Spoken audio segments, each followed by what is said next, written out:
नमस्कार। ये एक पुरुष का हाथ है जिनकी उम्र अगर कहा जाए जनवरी 1988 का इनका जन्म है। लगभग 36 साल के आसपास की इनकी उम्र है। क्या कहता हाथ, किस तरीके से हाथ देखा जाता है, कौन सी रेखाएं किन चीज़ों को दिखाती हैं, उन सभी चीज़ों पे एक एक करके चर्चा करेंगे। पूरा हाथ अगर कहा जाए लंबा हाथ है, बेहद अच्छा है। गदेली अगर कहा जाए बहुत ज़्यादा चौड़ी नहीं है, बहुत ज़्यादा पतली नहीं है। ऐसे में कहा जाएगा व्यक्ति नौकरी और व्यवसाय दोनों ही कर सकता है, जो उसको ठीक लगे, या दोनों कर सकता है। उंगलियां अगर कहा जाए गुथी हुई है, जो धन से संबंधित चीज़ों के लिए अच्छा इशारा करती हैं। अंगूठा अगर कहा जाए लंबा है, ऊपर से जाके कर्व में है। ऐसे में कहा जाएगा व्यक्ति समय और माहौल के हिसाब से अपने आप को ढाल लेता है। अंगूठा अगर कहा जाए ऊपर से पतला है, ये कहीं ना कहीं सुख सुविधाएं, घर गाड़ी वाहन इत्यादि चीज़ों को दिखाती है। अंगूठा अगर कहा जाए तो खुला हुआ यव है। ऐसे में कहा जाएगा जीवन साथी से संबंधित थोड़ा सा ये कष्टों को भी इंगित करती हैं, दिखलाती हैं। कहीं ना कहीं आपसी तालमेल में कुछ कमी हो सकती है, या फिर स्वास्थ्य से संबंधित चीज़ों में उतार चढ़ाव को ये इंगित करती है। ये रेखा अगर कहा जाए काम धाम धन इत्यादि चीज़ों के लिए अच्छी है।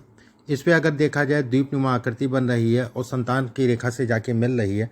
ऐसे में कहा जाएगा कि संतान से संबंधित, तो खासकर अगर कहा जाए दूसरी संतान से संबंधित चीज़ों में ये कष्ट को इंगित करती है। गुरु की उंगली अगर कहा जाए लंबी, गुरु का तीसरा पर्व अगर कहा जाए तो ठीक ठाक से लंबा है, धन के दृष्टिकोण से अच्छा है।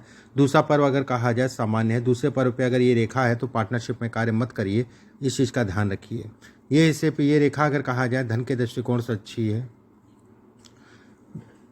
शनि की उंगली अगर कहा जाए लंबी, शनि का तीसरा पर्व हार्ड वर्क को दिखाता है, ऐसे लोग मेहनती होते हैं। दूसरा पर्व अगर कहा जाए छोटा है, धन तो आता है, रुकने में दिक्कत देता है, लेकिन इन्वेस्टमेंट से संबंधित चीज़ों के लिए ये अच्छा है। इन्वेस्टमेंट मतलब प्रॉपर्टी होगी, ऐसे लोग प्रॉपर्टी पे अच्छा खासा इन्वेस्टमेंट करते हैं, जिसका अच्छा लाभ भी मिलता है, रिटर्न भी मिलता है, और कहीं ना कहीं प्रॉपर्टी ऐसे लोगों को सूट भी करती है। ये हिस्सा अगर कहा जाए सामान्य। इसके ऊपर अगर कहा जाए एक रेखा का खींचने का मतलब यश में कमी को ये इंगित करता है। कोशिश ये करिए कि बहुत ज़्यादा किसी के पीछे भागने की ज़रूरत नहीं है। ऐसे लोग अगर कहें तो लोग पहले तो इनका फ़ायदा उठा लेते हैं, उसके बाद जब इनकी बारी आती है तो पीठ घुमा लेते हैं। सूर्य की उंगली अगर कहा जाए लंबी, सूर्य का पहला पर्व सामान्यतः स्वास्थ्य से संबंधित चीज़ों को दिखाता है। पेट लीवर से संबंधित चीज़ों का ध्यान रखिए, एक बात। दूसरा पर्व अगर कहा जाए यश है, यश में कमी को ये इंगित करता है। तीसरा पर्व अगर कहा जाए सामाजिक प्रतिष्ठा है, जो कि अच्छी है। बुध की उंगली अगर कहा जाए तीसरे पर्व से लंबी है। ऐसे लोगों का बौद्धिक स्तर अच्छा होता है, सोचने समझने की क्षमता अच्छी होती है। ऐसे लोग अगर कहा जाए तो काम दाम धन इत्यादि चीज़ों के लिए अच्छा कहलाता है। ये हिस्से पे एक रेखा इसके ऊपर बन रही है। देखिए एक चीज़ समझिए, ये रेखा अगर मैं कहूँ तो कहीं ना कहीं घर के सुखों में कमी करती है। ऐसे लोग अगर कहा जाए ज़्यादातर जीवन अगर कहें तो घर से दूर रहता है, कम उम्र में जहाँ पर भी पैदा हुए वहाँ से दूर हो जाते हैं। दूसरा पर्व अगर कहा जाए समानता, मिला जुला सा, बहुत छोटा नहीं है, बहुत बड़ा नहीं है। ऐसे में देखिए इस पे 2-3 रेखाएं खींच रही हैं, लंबी लंबी ये खींच रही है।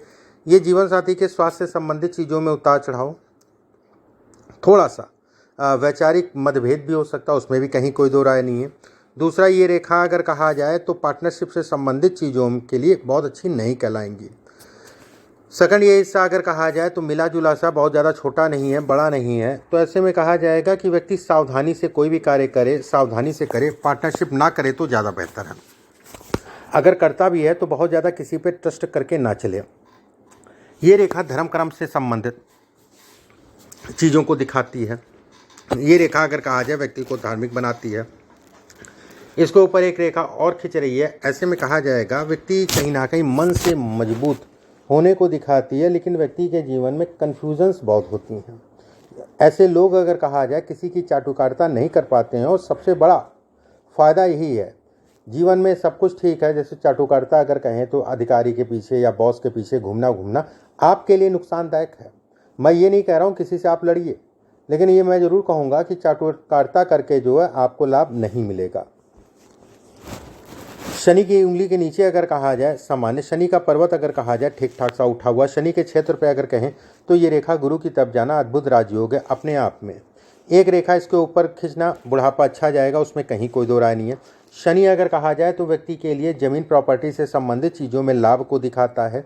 शनि अगर कहा जाए शुक्र के साथ में, ऐसे में कहा जाएगा कि व्यक्ति को कुछ ऐसी भी प्रॉपर्टी होगी जिसका किराया या उससे रेंटल प्रॉपर्टी जिसे कहा जाता है उसके योग बनाता है और होगी तय है, उसमें कहीं कोई दो राय नहीं है। सूर्य का क्षेत्र अगर कहा जाए, मिला जुला सा सूर्य का क्षेत्र अगर कहा जाए तो अच्छा है। ये सब रेखाएं अगर कहा जाए तो व्यक्ति की सफलता से संबंधित चीज़ों के लिए अच्छी कहलाएंगी। बुध का क्षेत्र अगर कहा जाए तो कहीं ना कहीं इसमें कई रेखाएं जो व्यवसाय से संबंधित चीज़ों में व्यक्ति को बढ़ाने की कोशिश करेंगी। बुध अच्छा है, मैनेजमेंट व्यक्ति कर सकता है। बुध अच्छा है, ऐसे में कहा जाएगा कि एक समय के अनुसार व्यक्ति कहीं ना कहीं सफलता को भी इंगित करता है। वहीं जीवन रेखा अगर कहा जाए, मिली जुली से सीधी मेहनत जीवन में खूब करनी पड़ेगी, उसमें कहीं कोई दो राय नहीं है। भाग्य रेखा अगर कहा जाए ठीक ठाक सी है। भाग्य रेखा अगर कहा जाए ऊपर से दो फाड़ में बट रही है, ये खराब है, ये अच्छी नहीं है। ये कहीं ना कहीं अभी आपका पीरियड अगर कहा जाए तो उतार चढ़ाव, भरपूर मात्रा में उतार चढ़ाव को इंगित करती है। 3-4-5 साल का पीरियड जो है कहीं ना कहीं उतार चढ़ाव, उसका मुख्य कारण अगर कहा जाए ये गड्ढा होना, इसके अलावा अगर कहें तो ये सब कहा जाएगा कि ये राहु की पीड़ा है। राहु के कहीं ना कहीं दोषों को दिखाता है। माउंट इतने अच्छे हैं, ग्रह इतने अच्छे हैं, एक ग्रह अगर कहा जाए उसका प्रभाव अगर कहें तो कहीं ना कहीं व्यक्ति के ऊपर बैठ, जैसे बनते बनते चीज़ें रुक जाना, काम से संबंधित चीज़ों में लगे बिल्कुल ठीक हो गया, सब कुछ ठीक है, लेकिन फिर भी जो है चीज़ें ना मिल पाना, और इसका असर अगर कहा जाए चल रहा है, इसका असर अगर कहा जाए तो अभी रहेगा। उपाय के आधार पे इसको व्यक्ति चीज़ों को कम कर सकता है, उसमें कहीं कोई दो राय नहीं है। एक बार ये रेखा अगर कहें तो व्यक्ति को दूर बसाएगी। यहाँ पर कुछ रेखाएं बन रही हैं, ऐसे में कहा जाएगा कि व्यक्ति की मानसिक रूप से ये पीड़ा को दिखाती है, उलझनों को दिखाती है। एक बार विदेश यात्रा से संबंधित चीज़ों के लिए बहुत अच्छी कहलाती है। ये मछली नुमा आकृति बन रही है, ऐसे में कहा जाएगा व्यक्ति के पास घर, गाड़ी, वाहन इत्यादि चीज़ों को इंगित करती है। दूसरी बात, ओवरऑल लाइफ की मैं बात करूँ, यहाँ से एक ट्रायंगल नुमा आकृति बन रही है जो अपना घर, अपना वाहन, अपनी गाड़ी इत्यादि चीज़ों को बतलाती है। साल 2025 में सितंबर से लेकर साल 2026 में कुछ प्रॉपर्टी व्यक्ति लेगा, और खासकर अगर कहा जाए पत्नी के नाम से लेगा। साल 2025 में अगर मैं कहूँ तो कहीं ना कहीं जीवन साथी को कष्ट मिलेगा, उसमें कहीं कोई दो राय नहीं। किस टाइप का कष्ट होगा, कितना कष्ट होगा, ये अलग विषय हो गया, उनसे ही पता चलेगा। दूसरी बात, तीसरी चीज़ अगर मैं कहूँ तो कहीं ना कहीं व्यक्ति को सावधान होकर चलना है। साल 2025 और 26 अगर कहें तो कुछ नए कामों की तरफ व्यक्ति भागेगा, कुछ स्वतंत्र कामों की तरफ व्यक्ति भागेगा। कुछ ऐसे काम होंगे जो घर के इर्द गिर्द शुरुआत करना चाहेगा, और ये तय वाली बात है, ठीक है। और उसमें शनि आपका मदद करेगा, बुध आपकी मदद करेगा, लेकिन एक ग्रह ऐसा है राहु जो उसमें विघ्न और बाधाएं उत्पन्न करेगा। सेकंड चीज, भाग्य रेखा के नीचे अगर कहा जाए दो फाड़ में बट रही है रेखा, ऐसे में कहा जाएगा कि व्यक्ति ने शुरुआती दौर में बहुत मेहनत की, अपना रास्ता व्यक्ति ने खुद बनाया, ये इसके संकेत देता है, ये इसको बतलाता है। मंगल क्षेत्र अगर कहा जाए सामान्य है, मिला जुला सा है। शुक्र अगर कहा जाए ठीक ठाक सा उठा है, शुक्र का क्षेत्र मैं कहूँगा। चंद्रमा अगर कहा जाए तो बस एक चीज़ का हमेशा ध्यान रखिए, किसी को कर्जा उधार लेन देन इत्यादि चीज़ों में सावधानी रखिए, क्योंकि कोई लेगा तो फिर वापस नहीं मिलेगा। ये रेखा अगर कहा जाए तो सामान्यता धन के दृष्टिकोण से अच्छी है, उसमें कहीं कोई दो राय नहीं है। काम से संबंधित चीज़ों के लिए सामान्य है। दूसरी बात, तीसरी चीज़ अगर कहें तो कहीं ना कहीं जो है पिता को हड्डियों से संबंधित या खून से संबंधित समस्याओं, खून से संबंधित बीपी हो चाहे शुगर हो, हड्डियों से संबंधित पिता या माता, और खासकर पिता अगर कहा जाए, कहीं ना कहीं ये इंगित करती है आने वाले साल में।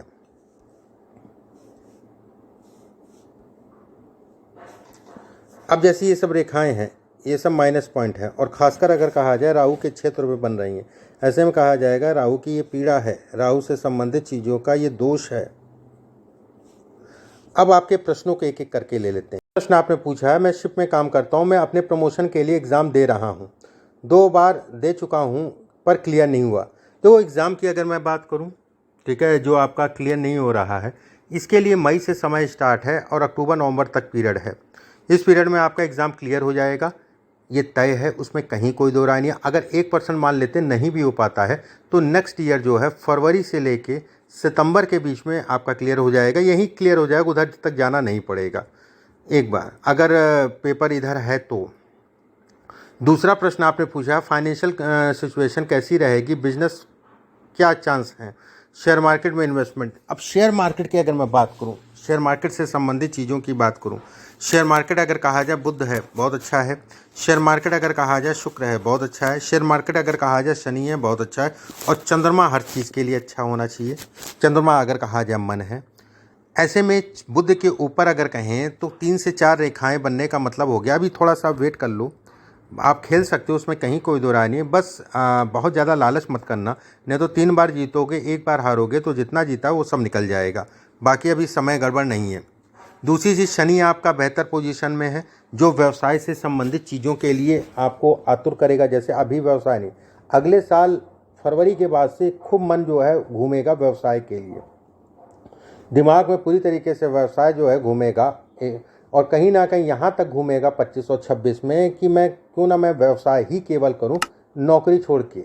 ठीक है, लेकिन मैं ये कहूँगा ये गलती अभी मत करना। व्यवसाय आपको करना है तो थोड़ा मोड़ा धन लगा के शुरू कर देना। राहु ये 3-4 साल मैंने जो बताए आपको आने वाले जो है डिस्टर्बेंस जो मैंने बताई, उसके लिए किसी विद्वान आदमी से अपनी राहु की शांति ज़रूर करा देना, विधि विधान प्रॉपर तरीके से। अगर कुछ समझ में ना आए तो आप फ़ोन करके जो है स्टाफ से तरीका पूछ लेना किस तरीके से कराई जाती है।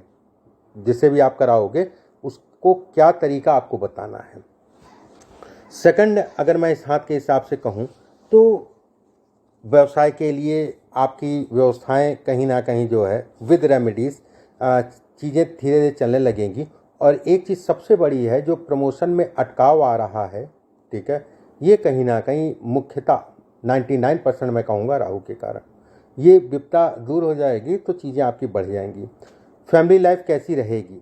देखिए, फैमिली लाइफ सामान्य है, और पत्नी का एक बार ज़रूर दिखा लेना, उसमें कहीं कोई दो राय नहीं, चाहे स्वास्थ्य हो चाहे उनका नेचर हो, दोनों चीज़ों को देखने की आवश्यकता है।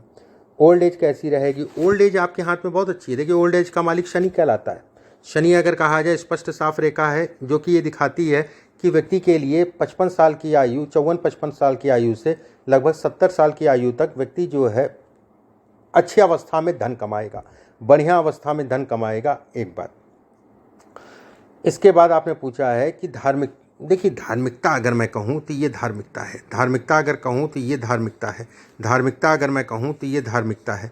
तो ये ग्रह आपके धार्मिकता से संबंधित चीज़ों के लिए अच्छे हैं। लेकिन अगर आप ये सोचें कि मैं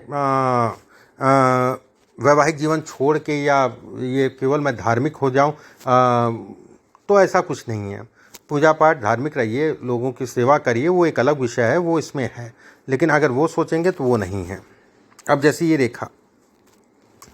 रेखा पत्नी को कष्ट है, आपके भाग्य से जुड़ गया, तो ऐसे में कहा जाएगा आपका भाग्य कहीं ना कहीं उनके स्वास्थ्य से संबंधित या उनको सपोर्ट कर रहा है, स्वास्थ्य या अन्य कोई बात उनको सपोर्ट कर रहा है।